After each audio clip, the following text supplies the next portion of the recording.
Mind हा consciousness प्लेनमध्ये असतो. म्हणजे आपल्या कॉन्शियसनेस बॉडीज जशा असतात तसा कॉन्शियसनेसमध्ये माइंड वर्क करतो. आणि माइंड आपला ड्रिवन बाय हे आयब्रो चक्र. म्हणजे एक आयब्रो चक्र तुझं आहे त्याचं एक फंक्शन आहे की तो माइंड ऑपरेट करतो.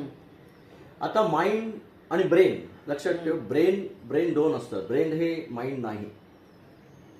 ब्रेन म्हणजे तुला सीपीयू म्हणता येईल, सेंट्रल प्रोसेसिंग युनिट. आणि त्याच्यामध्ये एक लेफ्ट ब्रेन असतो, एक राईट ब्रेन असतो.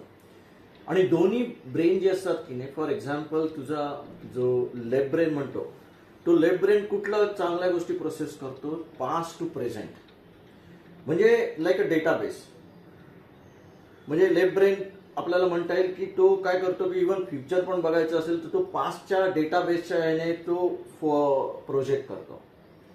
आणि पास्टमध्ये काही प्रॉब्लेम असेल तर तो फ्युचरमध्ये पण त्याच्यामध्ये अरे इश्यूज आहेत. म्हणजे हा लेफ्ट ब्रेनची एक हे आहे की जो कम्प्लिटली आपण म्हणतो ना एका बॉक्समधनं चालतो.